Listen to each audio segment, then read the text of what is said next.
So long, sad times, go long, bad times, here with you at last. Cloudy, gay times, cloudy, gray times, you are now a thing of the past. 'Cause happy days are here again, well, the skies above are clear again. Let us sing a song of cheer again. Happy days are here again. Sing it if you know it. Sing if you don't know it, I don't care. All together, shout it now. There's no one who can doubt it now. Well, let's tell the world about it now. Happy days are here again. Your cares and troubles are gone. There'll be no more from now on. 'Cause happy days are here again. Where the skies above are clear again. Let us sing a song of cheer again. Happy days are here again. Sing it again. Happy days are here again. One more time. Happy days are here again.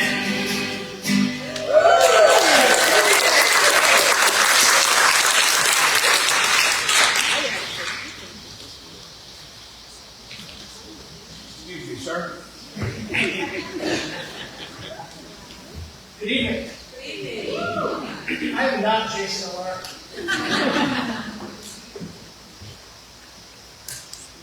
My name is Sean Blatt.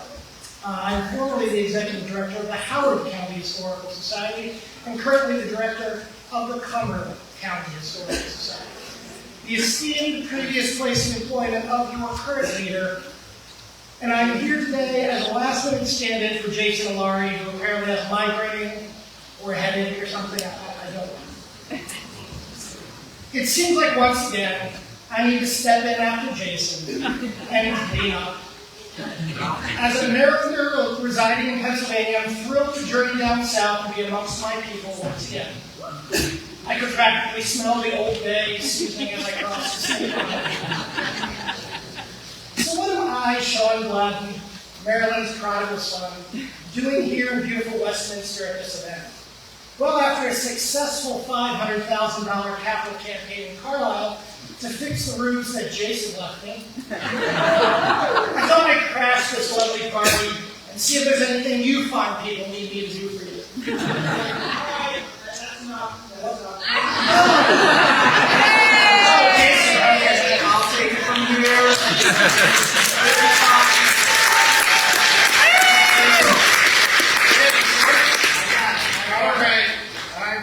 Thank you very much.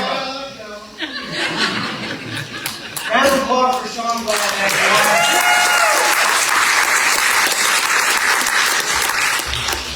And congratulations, Sean, on the capital campaign success up there in Carlisle. It's great to be with you all. I wouldn't miss it for the world. Thank you for coming to our 85th anniversary variety show. I can't see you, but I can imagine your faces. I have a script here because tonight is what happens when Jason goes off script.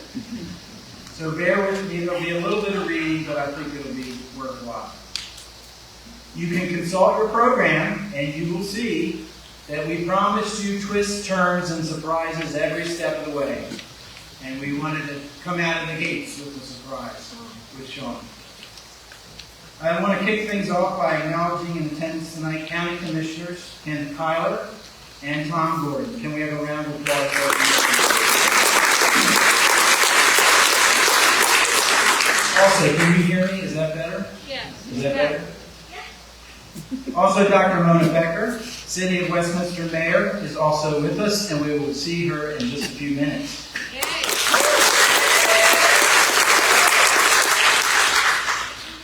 Singer-songwriter Matthew Dodd. Can we have a round of applause for Matthew?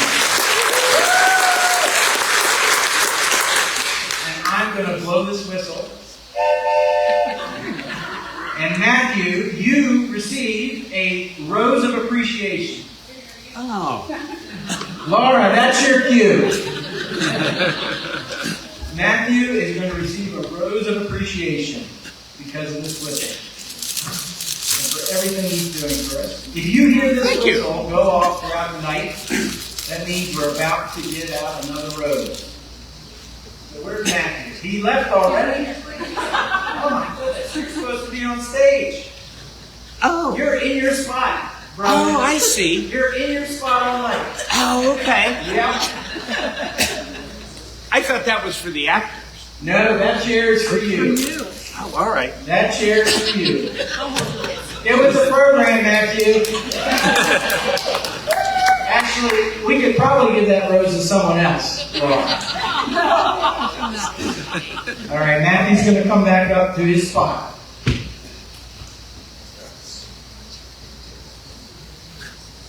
To the entire board of HSC, our members and volunteers, we want to thank you because we appreciate you.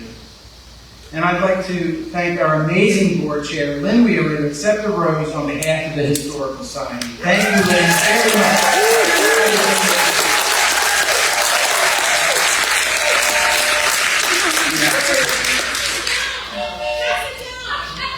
Lynn, right there. Pass it down.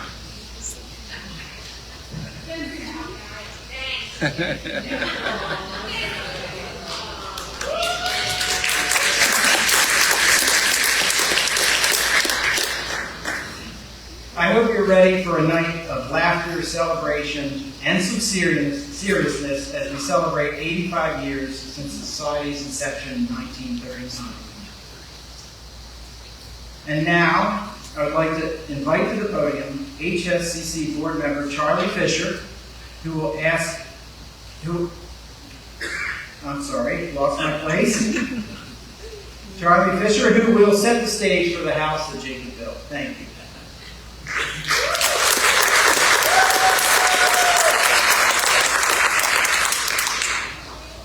Good afternoon, or maybe good evening.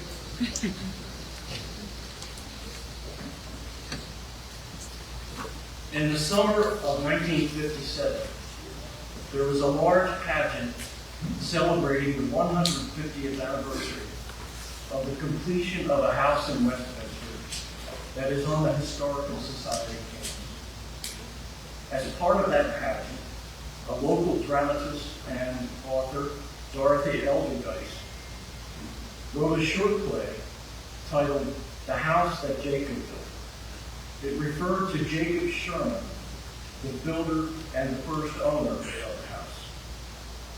I was one of the children in that pageant, and am privileged to now be part of this event as we celebrate the 85th anniversary of the Historical Society's creation.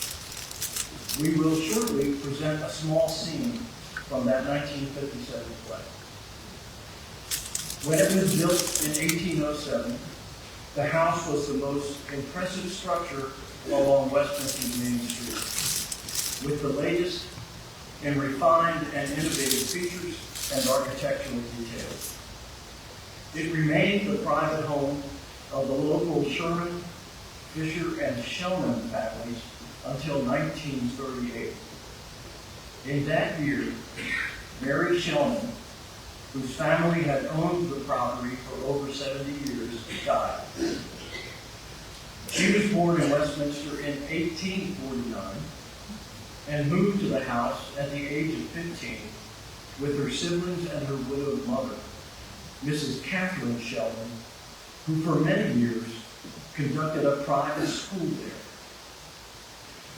During her long and active life, Mary Shellman had been a writer and an activist, well known as the founder and leader of Memorial Day celebrations in Westminster, and as a leader in local and national political reform movements, including women's suffrage. After her death, there was speculation that the Shellman House, as it was then known, might be torn down. So in the spring of 1939, concerned local citizens incorporated the Historical Society of Carroll County which then submitted the winning bid to buy the property and preserve it for posterity. The 1957 play is set around the time of the Civil War, when Mary Shelley's mother was conducting a school in the house that Jacob built. You will now have the privilege of meeting Mrs. Catherine Shelley as we enter her classroom.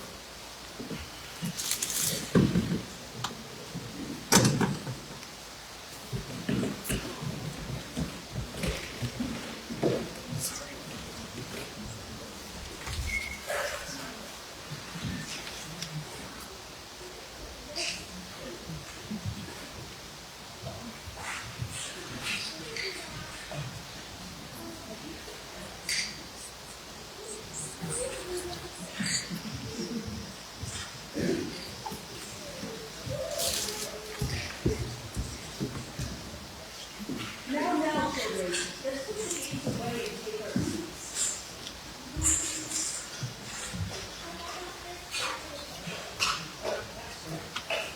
Thank you.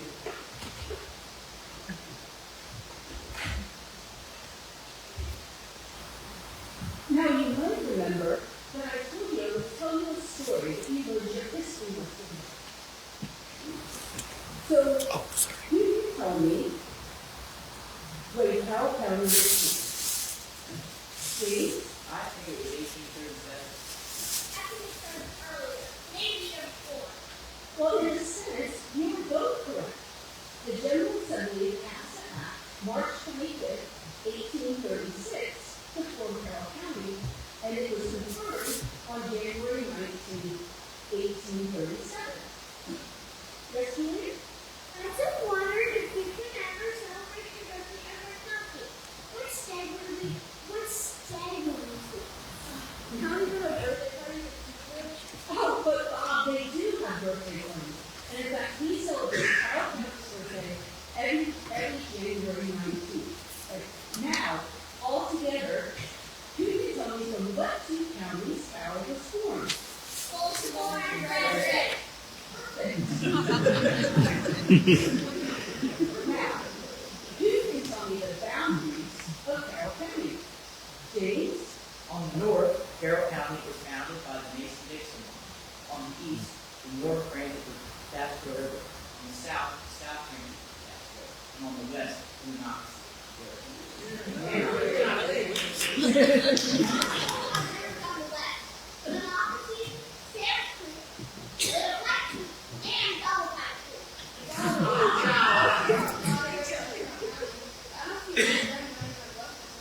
Bob, don't let me hear you say that word golly again. It's not a vulgar word, but you are correct. As bad as we don't have any river flowing through town, we have a fine well right in the back of this corner.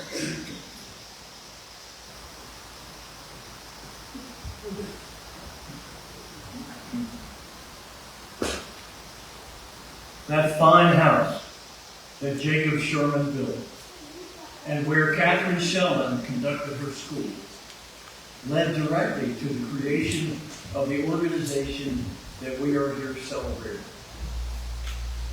It is now known as the Sherman Fisher Shelman House. Old house. It stands yet today as the flagship property of the Historical Society of Carroll County. Thank you.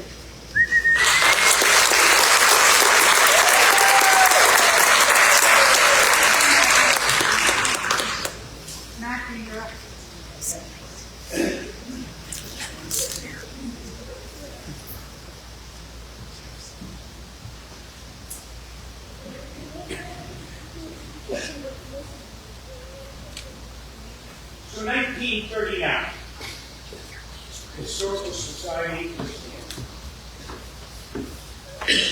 And the biggest movie of 1939 was The Wizard of Oz.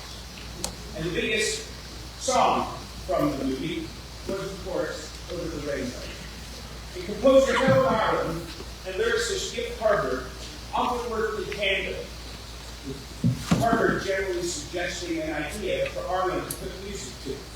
For their work together on The Wizard of Oz, Harper claimed his inspiration was a ballad for a little girl who was in trouble and wanted to get away from Kansas.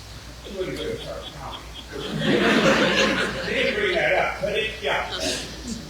Because it was a dry, colorless place, and the only color she'd ever seen was the rainbow. Well, Arlen decided they needed a melody with a long, broad line. And by the time all the other songs of the film had been written, Arlen was feeling the pressure of coming up with the song for the Kansas scene. Isn't it amazing this was the last one written of all those?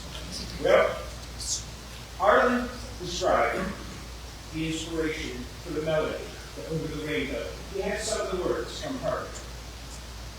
It came to him suddenly while his wife, Anya, drove. I said to Mrs. Arlen, he said, I said to Mrs. Arlen, let's go to Grauman Chinese. You drive the car. I don't feel very good. And he said, I wasn't feeling like I was in a working mode. Well, as we drove by Schwab's drugstore on Sunset Boulevard, I said, pull over, please. I wasn't consciously thinking of it, he said, but he always carried some blank sheet music paper. And the idea came to him, and right there, on the spot, he wrote the melody for Son of Eric Over the Rainbow.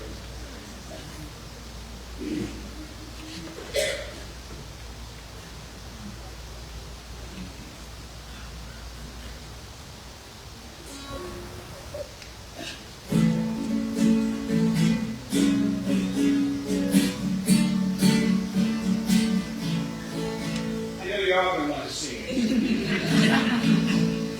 Somewhere over the rainbow, way up high, there's a land that I heard of once in a long time. Somewhere over the rainbow, skies are blue.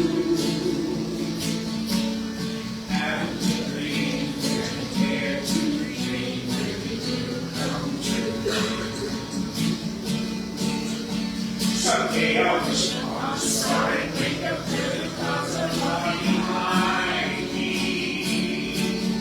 Where it's over like the lost trail of the chimney tops, that's where you'll find me. Somewhere over the rainbow, bluebirds fly, birds fly.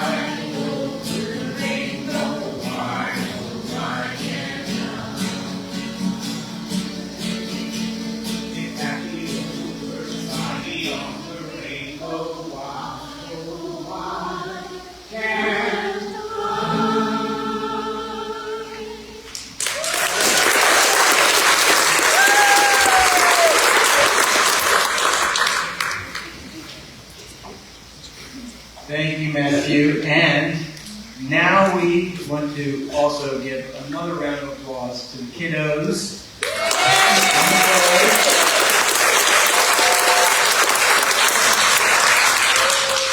Jane Frazier from the community college, the theater department there. Thank you so much. And Nona, you're somewhere, I think. She's changing. She gets a whistle.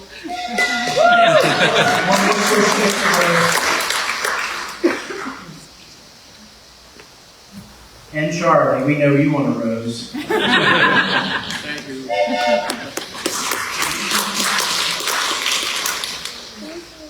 Some of you know this already, but the Historical Society of Carroll County cares for nearly 40,000 collection items. We are the stewards of historic art, archival material, newspapers, toys, rare books, photographs, clothing, quilts, samplers, furniture. All of these items have some kind of connection to Carroll County. As you can imagine, it takes careful planning to keep these things preserved, exhibited, and organized.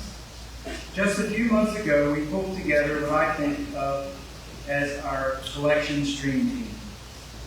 I truly believe they're our dream team. Kyle Wishendahl started as the Society's archivist when I was on fraternity leave last fall. Shortly after, the board hired collections consultant Samantha Dorsey to help me and Kyle create a master plan for the collections. Sam spends most of her time at Mount Vernon, George Washington's Mount Vernon, and Colonial Williamsburg, but we are thrilled that she also spends some time with us. We are also happy to announce that we have hired Stephanie Eckert. Some of you know Stephanie. Stephanie will start as the Society's collection manager on July 1st as Sam passes the baton to our amazing team. Sam and Kyle, it's now your time to shine.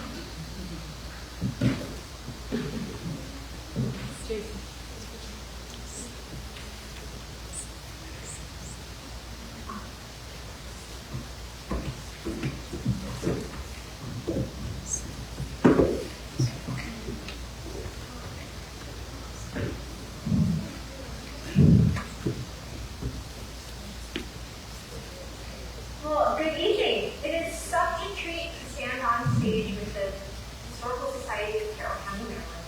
I've had the pleasure of taking care of your collections with Kyle over the past 6 or so months. And in that time, I have become your biggest fan. No longer do I devoutly follow the lives of the Kardashians. No, I live for the drama of the Myers, the Shrivers, and the Englers. Your favorites have revealed themselves to us as we work through a backlog of thousands of objects that document the whole of your shared past from prehistory to the present day. You all care so much, and it's our privilege to care for you. I'd like to echo what Sam said, although I really doubt very much that Sam was too much of a devotee of the Kardashians before. But really, I'm a Maryland native. I've lived here all my life, although not always in Carroll County. But Carroll County's history is fairly new to me. And like Sam, I've become deeply enthralled in the story here of the people and the place. I've been working for 6 months or more to reorganize and process all of the collections of photographs, documents, and also helping Sam with the object collection. And it's been fascinating, and I've grown very familiar and also very protective of the communities and the people and the families that I've come to learn about in Carroll County. And I hope that you'll let me continue that for the foreseeable future. I've started to say about Carroll County's history that we have few exciting flashpoints of history, but the expression goes that still waters run deep. And what I found is that the currents of history run very strong through Carroll's history, from the Revolution through the Civil War, from the Transportation Revolution through the Civil Rights Movement. All of these currents flow in interesting and fascinating ways through our history. And it's really our objective here to preserve and interpret that in the most effective and interesting ways. So we're only getting started on this chapter. So what kind of care did we provide in this time? We stabilized your collections, sorting through forms and objects, advocated for tools and writing new procedures. We've made additional storage and collections processing spaces, rediscovered dozens of high-end archival storage boxes. No idea what it is. Hundreds of feet of acid-free tissue paper, and I promise it all been put to good use. We brought in 6 huge wire shelving units and killed them all.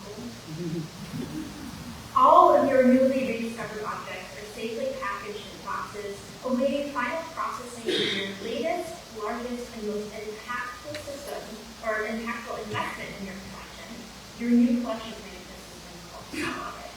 And we have this up on screen for you today.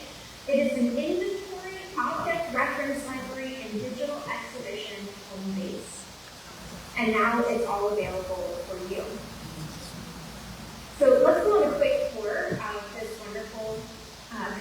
at your disposal right now. Mr. Manaway, if you would please go to the search bar in the top left-hand corner and type in,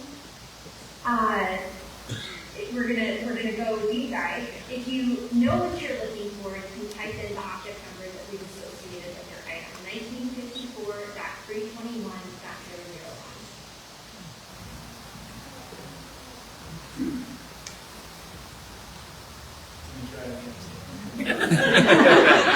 That was way too much. 1954. Too many Shriver things on Too it. many, I know, I was like, oh. What is it? 1954.321.001. So this dress, as he pulls it up, came into our collection in 1954, and so those first four numbers. Driver hair. Not a word.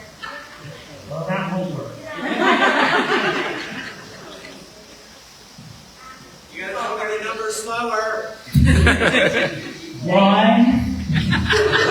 9, 5, 4.321. Okay. 001.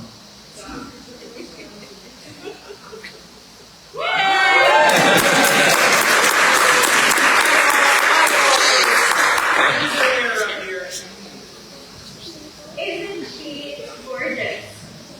This dress came from the Carroll County, like I said, in 1954, and they think they knew who wore it. But it wasn't until we had another object come into the collection in the early 2000s, and only through the grace of God that someone on staff was here at the same time, that they were like, oh, I think I've seen that before. And they were digging in the collection, and they ended up finding a different object that you have. And you can probably search for it by Shriver female portrait. Or Shriver, well, not Shriver photo, Can't spell. Shriver. It works. And we discovered she's actually pictured wearing that dress, and we're currently working on digging into that relationship. And it's a problem just like this that cataloging and collections management systems can make possible. So this is a huge step forward for the Carroll County Historical Society, and more importantly, the people like you who come here for the collection itself. We can also highlight past shared accomplishments. One of the stars of your collection is the buckwheat quilt. And if you can't picture that quilt in your mind, like some of us who spent lots of time in the let me help you out right there. The buckwheat quilt, you can probably search for it just by buckwheat quilt. Okay. I'm a man, I like browsing. Bucky. CKUI? I think so. Oh, no. We're spelling it Well, there's another way we can see it. We've gone ahead and created sub-collections for you to get familiar with the items in your collection. And we have quilts and coverlets as one of those featured collections. Now, We're going to pop up before we do in the featured collection instead of all. yeah. But here she is in all of her masterly glory. You can click in, get high quality, close-up images, any associated information that we have, we make available to you. All right. Kyla, do you have a favorite object that's up on the catalog? Well, one of the things that I think is most interesting to talk about tonight, it's certainly one that's occupied a lot of my attention in the last few months. It's the Union Bridge pilot. For those of you that don't know, Union Bridge is a town here in Carroll County, and it used to have a really great long-running paper from the late 19th century up until the late 1960s called The Pilot.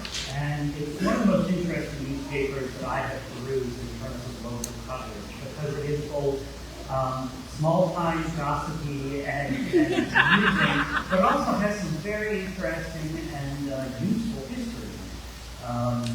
So it's going to be a great tool for us. And one of the special things that we've done here in the last few months is to get that digitized. We have worked with a professional company to take the microfilm that we have already, and also some pre-existing original physical copies that were in delicate condition, and have all of that digitized. And presumably that's going to show up here on the screen. It's a really big file. Unfortunately, we're in a place where the internet is not the strongest today, so it can take a little bit of time. But what's really great about this newspaper, and this can be adjusted for clarity, what's really great about this newspaper is how long of a run it is, how comprehensive it is, and it really offers such a great insight into part of our community's history. What we've loaded here is just a sample so far. It's only recently been finished in the digitization process. We have thousands of these images that have to go up there, and the files are very large, and we're working in a limited capacity. So it's going up slowly over time. But what's really cool about what we've done here is not only is it in one place and we can browse through it, it is searchable. It's text searchable. Not just the titles and everything, but we can actually go through and search names, places. We can, of course, lighting. We can search, road improvement, anything, and it will come up and it will bring up every issue of the pilot in which those words are recognizable. And this is an incredibly useful tool that we usually only expect at high-level, expensive paid databases. But it's going to be available to the public for free here. Not only that, this is the nucleus of a larger project of a digital resource library. So we will have not only this newspaper, but we intend in the future to add more newspapers. We intend to, in the future, add other institutions partnering with us to expand our digital offerings, but also offer things like our journals, newsletters, the Carroll yesteryear stories that we've done in the newspaper. And again, these are also searchable. They'll come up not only when you're searching through that collection, but you can search all items on the hub. Anytime you want to see something about the Rook family or Rook's Mill, you can find every time that it comes up in our publications here. So this is a huge game changer as we begin to populate this. Bear with us. It's going to take some time. There's a lot of cool stuff going on. But this is amazing. There's one person we have to thank most particularly for this, and I've heard that she's here tonight, but I don't know where she is. Helena Zico is originally from Carroll County. She has donated the production costs not only to get this digitized, which isn't cheap, but also to form the basis of this public hub. So we are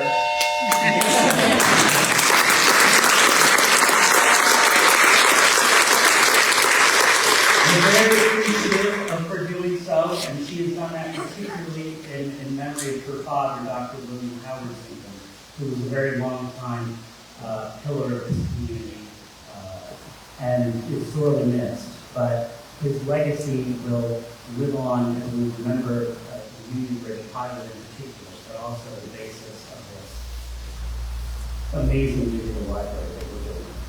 Sorry, Kyle, I'm going to interrupt. Is Mrs. Inkham in the audience? I just need to give her a rose. Well,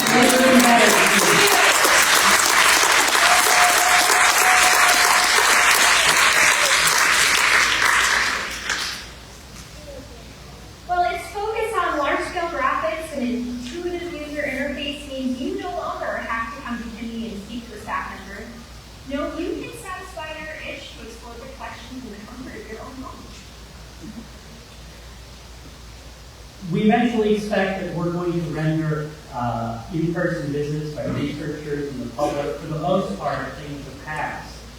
With such a detailed record and searchability, it can all be addressed online. Visit us virtually and explore our new digital exhibits. Anything we have in our collection can be put online in spectacular detail and searchability. Yeah, by wrapping it up safely in boxes and putting it in label rooms with great documentary images, we can keep your object safe from dirt or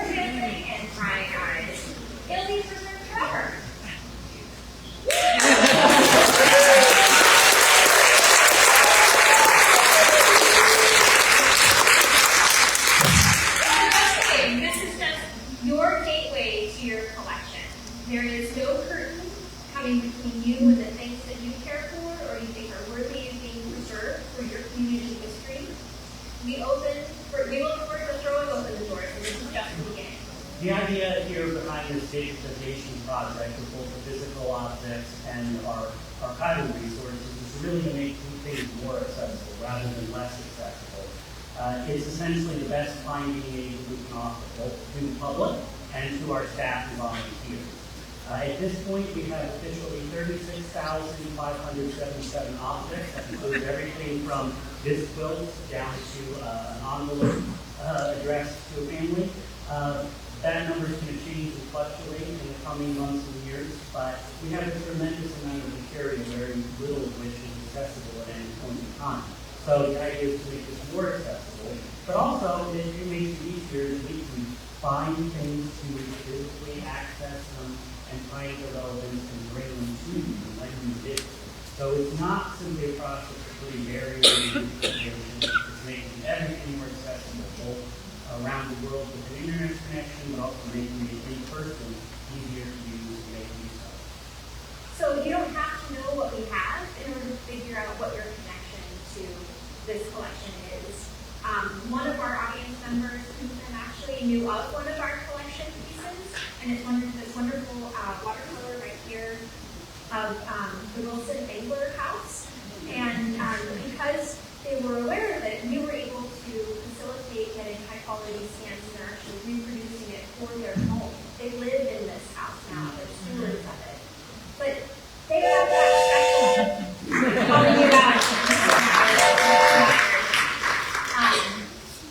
they have that special connection. Yours may still await you. Maybe on this stage, it might be in the hub, but we invite you to figure that out or see it when you donate to the Carroll County Historical Society. Do you want to highlight anything? Sure, I'll highlight a few others. Okay. I know you can't see them very well down from here, and that's kind of the idea of the hub, right? Not everybody can see everything very well at home. You come home, your home computer, you can go and see these objects in great detail, but you also can still come in, we can pull items for you with prior notice and appointment, or when we've created special displays and exhibits that are going to be rotating on a regular basis.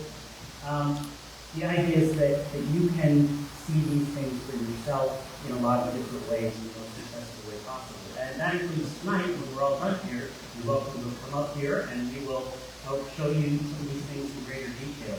A few of the interesting items here. This is a rather humble-looking account book from the Mouse family, a fellow named John Mouse who lived in the 1840s, 1860s in the neighborhood of Silver Run. And it's an interesting account book of family doings and goings and farm activity, but it also captures personal feelings inside of it. He's written some political statements after the assassination of Abraham Lincoln. He writes, "Old Abraham Lincoln is dead and rotten gone to hell."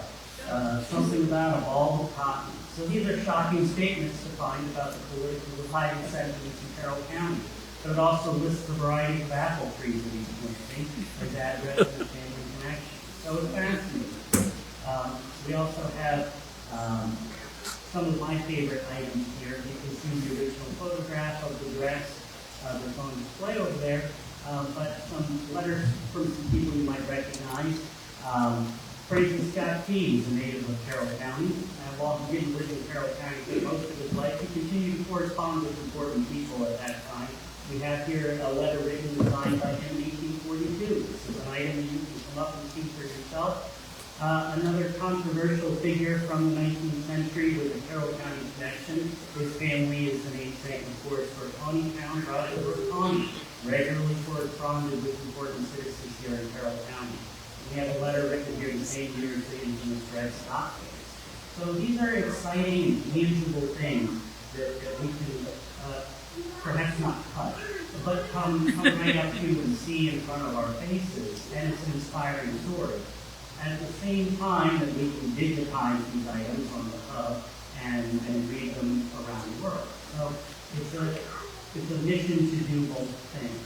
And as we're celebrating here the 85th anniversary this year of the Historical Society, we have from 1939 one of the original account books, basically used paying the money coming in and out of the Historical Society from 1939, which I just happened to uncover when I was going through a box of the records for the military. So that's a really exciting thing to find. So I hope that you wet your whistle and that we get to welcome you on stage. Probably.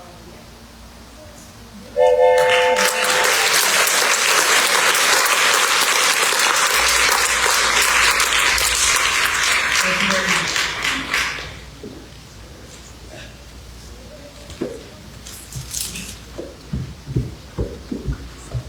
I don't know what's going on in 1939.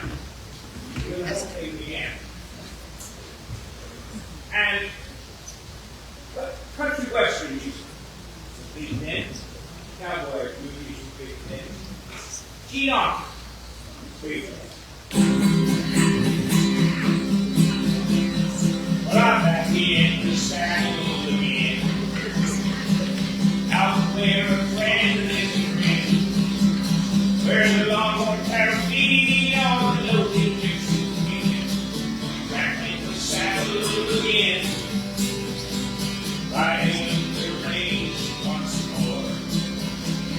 Loading my old 44. Where you sleep out every night and the old fleet always right. Back in the saddle again. You know, looks like Carroll County Historical Society's back in the saddle again. Yeah, look around. Flag the bird. You're back in the saddle again. Opening up to new friends.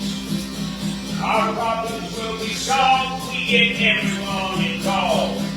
Back in the saddle again. We tie oh, rock and roll. Back in the saddle again.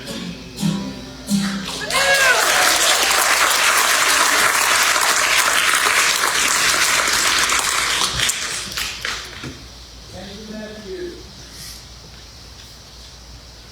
Are you having a good time?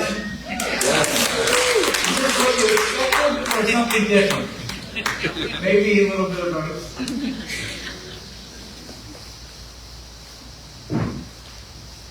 Let me find my place here.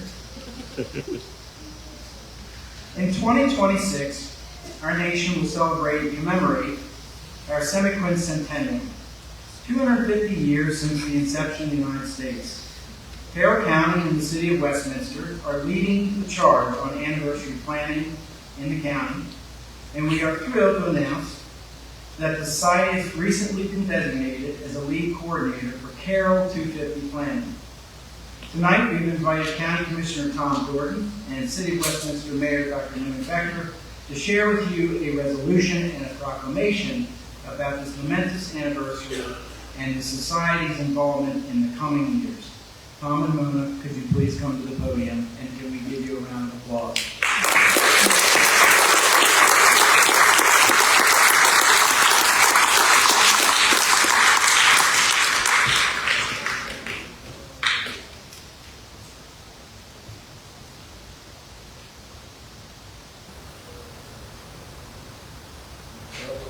Before I start tonight, I do have to say there was some great acting by kids and Mr. Becker. I hope you're giving them the SAG acting rate. So, as Jason mentioned, the county commissioners, we passed a resolution. So the resolution is the establishment of the United States Semi-Quincentennial Planning Advisory Committee for Carroll County, Carroll Voices, America 250. Whereas on July 4th, 2026, our nation will commemorate the 250th anniversary of the signing of the Declaration of Independence. The journey toward this historic milestone is an opportunity to pause and reflect on our nation's past, honor the contributions of Americans, and look ahead forward towards the future we want to create for the next generation and beyond. Maryland was a significant contributor to the Revolutionary War, supplying soldiers, ships, and other resources. Prominent Marylanders signed the Declaration of Independence, including Samuel Chase, William Packer, Thomas Stone, and our county's namesake, Charles Carroll. Carroll Countyans of all walks of life are urged to share their stories rooted in history and civic responsibility, and to assist in planning and coordinating events and activities celebrating our national heritage and history. In 2016, the United States Congress established the U.S. 70th Commission to inspire Americans to participate in the 250th anniversary of the founding of the United States. In 2023, Maryland Governor Moore issued Executive Order 01.01.2023-10, Maryland 250th Commission, encouraging all Marylanders to observe the 250th anniversary of the United States. Now, therefore, be it resolved that the Board of Carroll County Commissioners of Carroll County on this 23rd day of May 2024, the Semi-Quintennial Planning Advisory Committee of Carroll County is hereby established. In order to commemorate this 250th anniversary of the United States, the Semi-Quintennial Planning Advisory Committee's purpose is to, 1, the theme of Carroll Voices, America 250, should be adopted, be encouraged, and the development of the programs that explore how the American Revolutionary informed of present-day understanding of topics such as civic responsibility, the social contract, voting rights, equality, opportunity, and historical context. An advisory committee of Celebrating America Partners shall be formed to advise, promote, and help coordinate 250 activities amongst partner organizations and individuals interested in commemorating the 70th quincentennial. The Historical Society of Carroll County will act as the leading 250th anniversary coordinator to facilitate the management of any personnel, grants, contracts, and any other formal arrangements that may be required for the successful completion of the American 250th activities. A Carroll County Commissioner will be designated to serve as a representative for the Board of the Carroll County Commissioners on the Planning Advisory Committee, adopted on the 23rd day of May 2024, the Board of Carroll County Commissioners.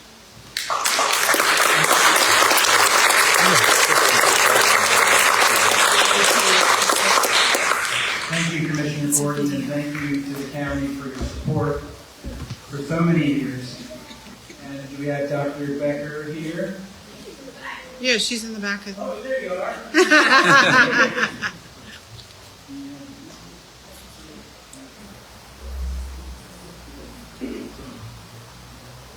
Thank you, Jason. First of all, I'd like to say welcome to the amazing Carroll Arts Center in historic downtown Westminster. We're fortunate to have the Historical Society and the Carroll Arts Center both within the city of Westminster.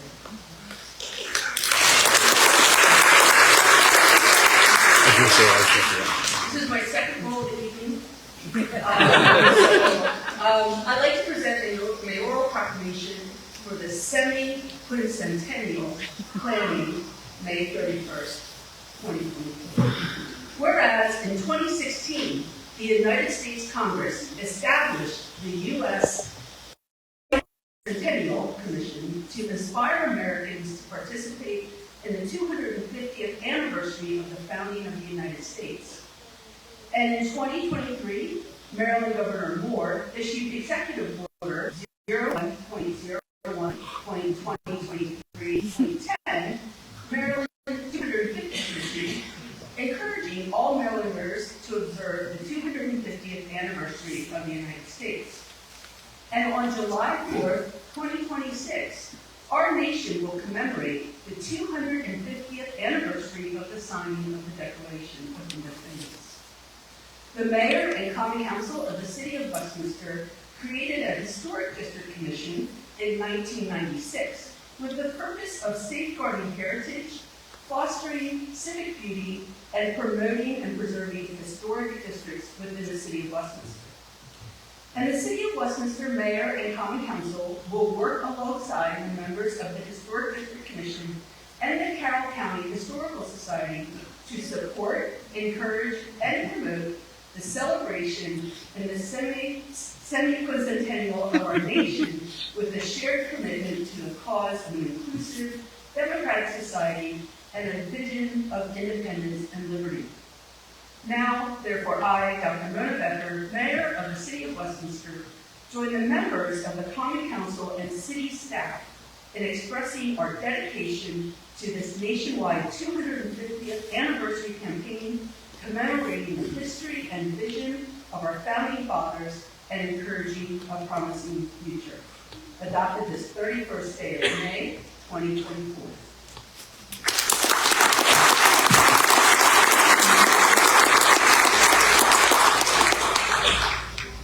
Okay, on the count of three, say it with me. Semi-quincentennial. Come on.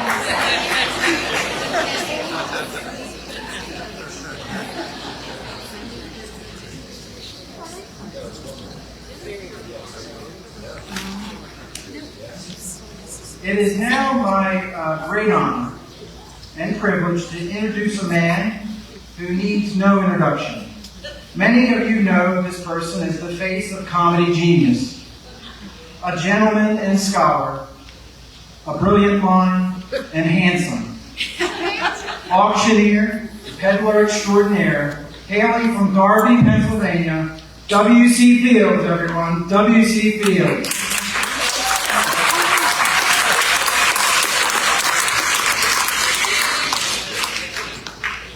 Thanks, Jason.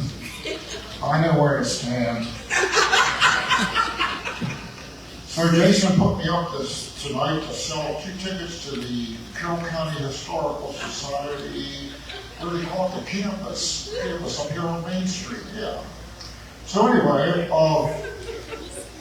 it's the first time I've ever worked for a horn whistle and a rose, for gosh sakes. Didn't know I was going to get that much. So anyway, let's start out the sale. I'm son of a sea cook. I've never been an auctioneer before. So let's start out and see if we can get, this is for 2 tickets now, $100. Okay, I won't see anybody. I don't think I want to be an auctioneer after this is over. 75. I can't see anybody anyway. 75. How about 50? Anybody got $50? I can't see them. Hold on a minute. What's this little scallywag doing? What are you doing, you little scallywag?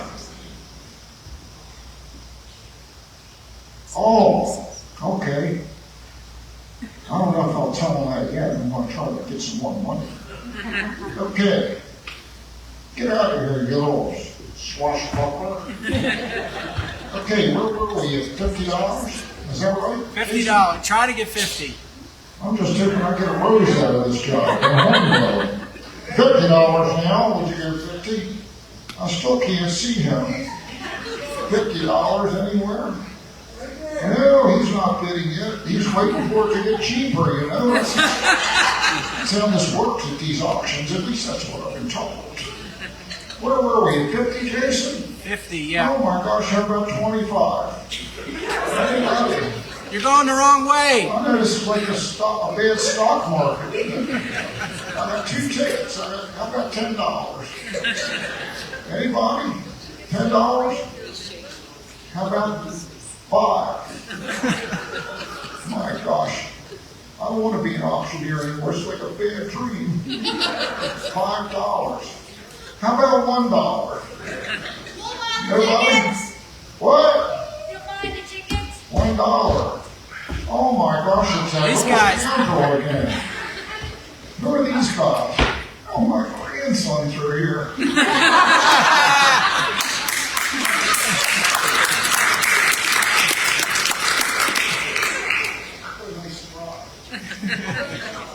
Okay, what are you going to tell me now? There you are? You guys know that? You guys know what he just told me? You're not going to charge anymore. It's all free. You tell the crowd. It's not cost any money anymore. It's free, right? Is that what you said? Okay, well, tell them. Tell them it's free. I was telling you it's free. The tickets are free.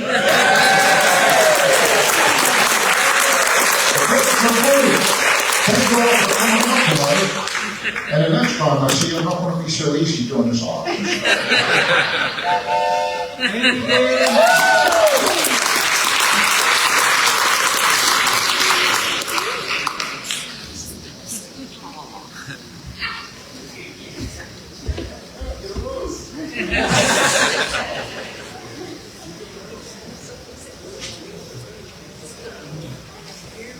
Well, I Can we have a round of applause for Cindy Root for pulling this all together with Galen, did we surprise you with the grandkids? That was a big surprise. Good. Now, I believe Galen is now taking bookings for W.C. Field's reenactments. And when you're ready, I will give you his personal cell phone number. Well now, folks, we have another treat in store for you. Over the past year, we've worked closely with global media headquartered right here in Carroll County to produce the video you're about to see.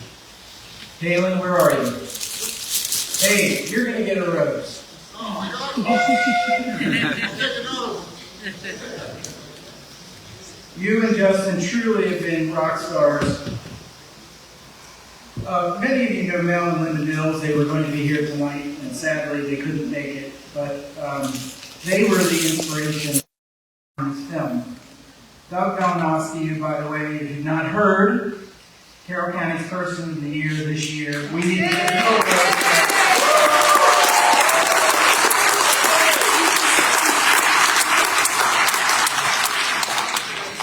Doug introduced me to Mel and Linda a few months after I started with the Historical Society. Mel said to me, you know, Jason, we need to get the message out there with a strong video that shares the hopes and dreams and vision of the society.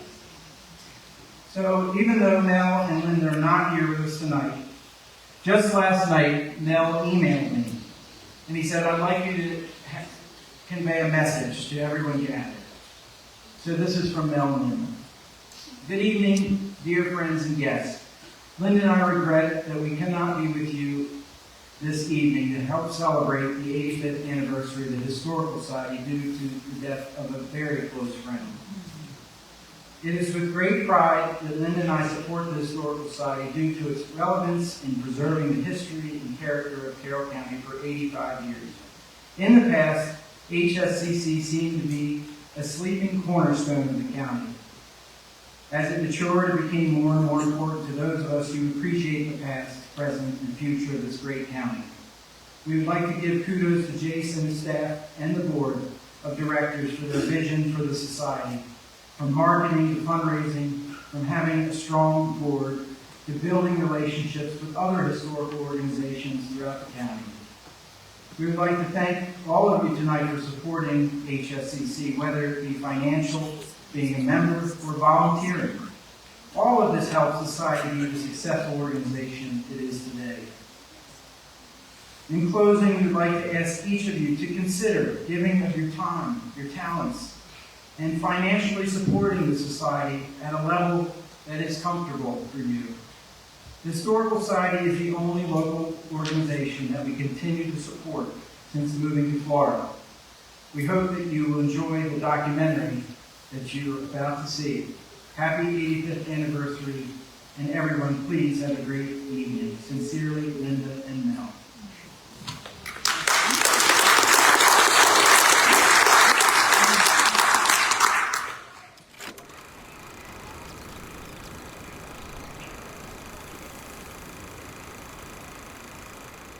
I had a mentor tell me that historical organizations are a community's memory keeper. And he asked a very thought-provoking question. He said to me, what happens if we have a loved one that begins to lose their memory? And then he said to me, what happens if a community loses its memory? And that's when he shared that historical societies, historical organizations like HSCC are our community's memory keeper.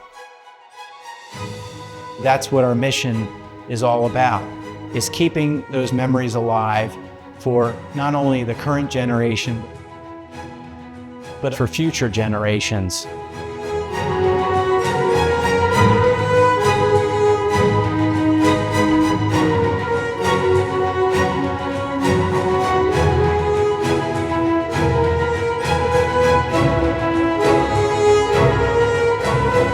The Historical Society provides a very real connection with the past, and I think it's very important to always return to the notion that the past is prologue You understand things better if you understand where they came from, how they developed, how they emerged.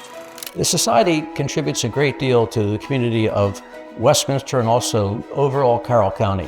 What it does is it keeps track of what local history is all about, and it puts on exhibits, it publishes magazines and newsletters that keep people informed of what happened here, why it happened, and why it's important for them to know. I don't think we can forget history. To me, it refreshes your memory and takes you back to where you once came from. I look at where I came from and how I've progressed. I look at the county, how it started. There's a lot of history that keeps people coming to Carroll County and that keeps everyone connected. You know, a lot of people, all of us, I'm sure, of a certain age, wish that we had taken the time to ask questions of our parents about what was life like, but we miss that opportunity in many cases. And the Historical Society can fill in those blanks for us in a very, very meaningful and interesting way. I'm a people person. I love people, I love kids in general, and I enjoy helping. It just does something, it warms your heart because you've helped someone. If you don't appreciate where you've been, then it's not half as rewarding when you get to where you want to go. So it's an incredible, important part of the future of Carroll County. And I think Carroll County's growing in a lot of good ways.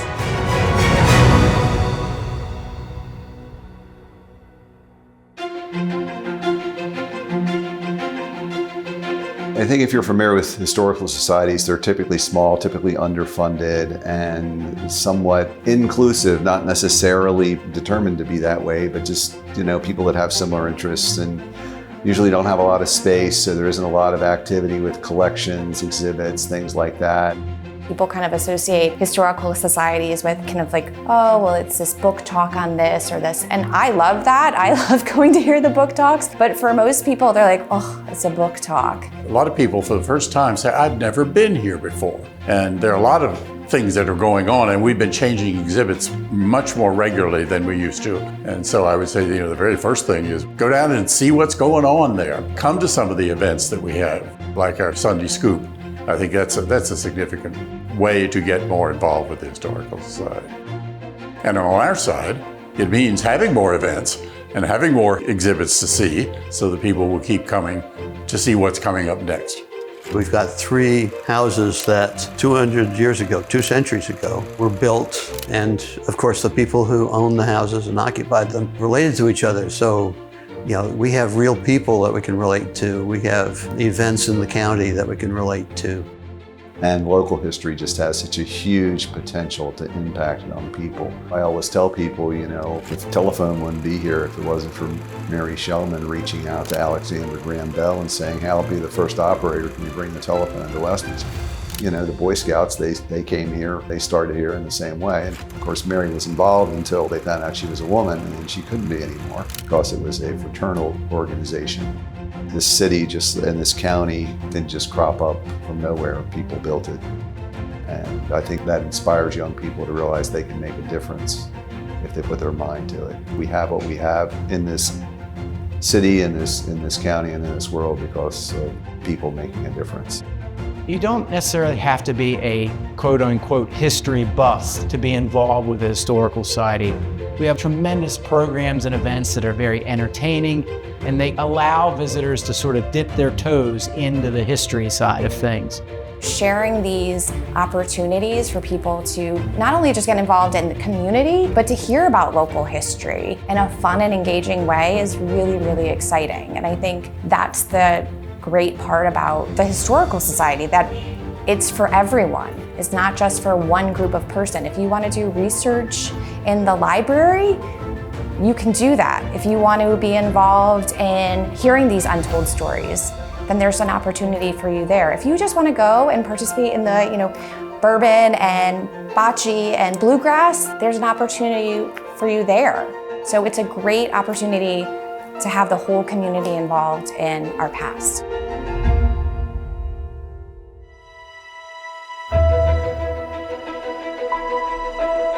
Now, more so than ever, young people are really interested in history and learning about where they came from, because they're starting to feel sort of disconnected from their past and their ancestors. So we've seen a lot of young people want to get involved, but not really know how. So I think these events are really great for getting them involved and getting more outreach for the Historical Society and giving people more opportunities to volunteer. What I'm finding is history is what really kind of brings us together. We have that in common, and it's so much fun to learn about it, and I see it on the faces of the kids when they're listening to the songs that we're playing from that time period, and when they're playing those games. They don't want to give up the ball and cup. They think that's fun. Access to the collections and interactive exhibits, defining our space, and offering more educational opportunities are all extremely important. There's an opportunity to engage again at a deeper level than ever before with the county school systems to help with that educational factor of local history. I think where we can really reach students, engage them in history, is bringing in some of those local stories when kids can say, oh, that happened in my backyard, or oh, I know exactly where that place is, and really pique their interest. So not only does that engage them in history, but it will engage their families as well to maybe visit some of the sites, maybe come out to the society to learn a little more, become members. Get involved with the community. There are so many opportunities if you just look for them, and people here are so great that I would recommend anybody to volunteer at the Historical Society. Even if you don't think it's your thing and you think it's not for you, oh, it absolutely is. So I would say don't be afraid to bridge the generational gap sometimes.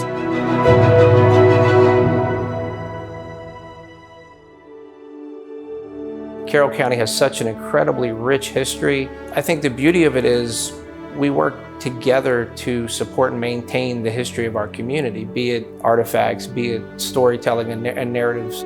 But as a county, I think the thing that works well with all of us is we have a common goal, which is we want to maintain that history, not just for us, but for future generations. There is something for everyone at the Historical Society. Whether it's an event here and it's an event outside of the walls of the Historical Society, there is literally something for everyone. It's an environment where everyone is welcome and it's inclusive, and we just want everyone to be involved and to hear the amazing stories that include everyone in the Historical Society.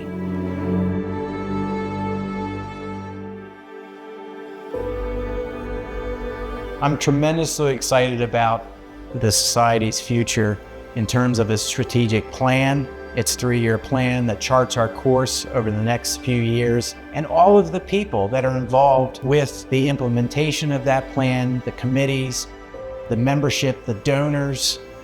I think that as we have preserved with honor the past of Carroll County, have enjoyed the present, we are strategically placed to go into the future. And I am very excited about the way the society is growing, the way it's changing. One of the things that I'm most excited about is starting a digital library. We have some wonderful things that would be available to be put on a digital library. And one of the things is to digitize the newspapers.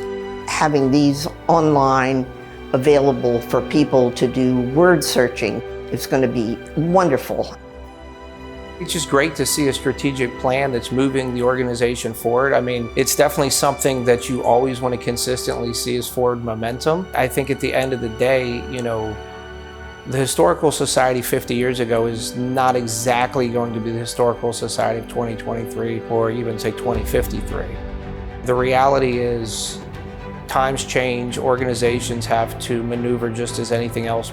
I think what I'm looking forward to is seeing, you know, with that strategic plan that's been placed, where does that take the Historical Society? People give to people.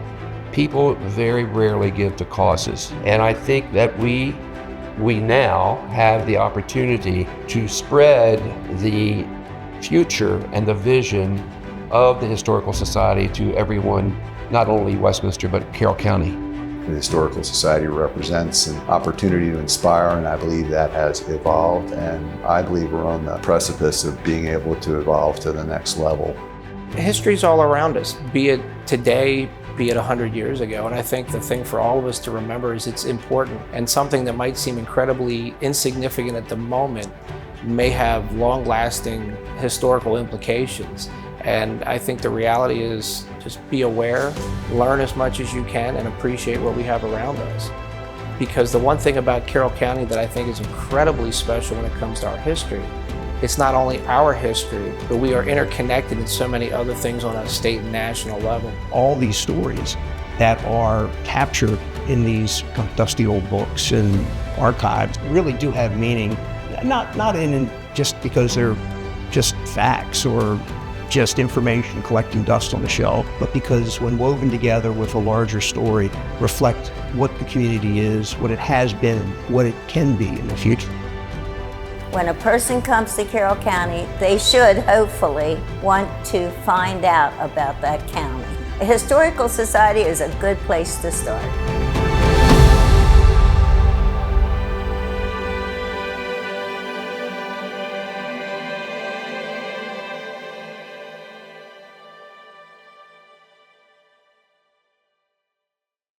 Hi, my name is Jason Alari, Executive Director of the Historical Society of Carroll County. Thank you for watching our 85th anniversary documentary video, where we celebrated 85 years of our mission since 1939. I want to take a few moments and share with you what is in store for our campus over the next few months and years. In May 2024, our Board of Trustees approved a campus-wide improvements plan that has three major components. The first is continuing the accessibility, safety, and beautification work on our walkways and entryways on the campus. This work has commenced thanks to the amazing support we received at the 2024 Legacy Gala. The second component to our campus improvements plan involves expanding our interpretive options and educational opportunities on the second floor of the Sherman Fisher Shellman House. There we will install an exhibit, a bedroom dedicated to the life of Mary Shellman. The exhibit will be called From Civil War to Suffrage. That work, we hope, will commence in the fall of 2024. It will allow us to open up the idea of interpreting the entire second floor of the Sherman Fisher Shellman House. The third component of our campus improvements plan involves moving our research library from the Kimmy building to Cocky's, or Cocky's Tavern. The idea is to have the aesthetic of an old-time classic library while providing modern amenities for researchers and patrons. The exhibits that are currently in Cocky's will move to the Shriver Waybright Room in Kimmy. There we will expand our programs, our events, and have temporary exhibits in the space as well. None of this work could be done without your support, and we appreciate everything that you've done for the Historical Society for so many years. In the coming months, we will form a capital campaign committee for this work, and we will be in touch every step of the way. Again, thank you for watching, and thank you for supporting our mission.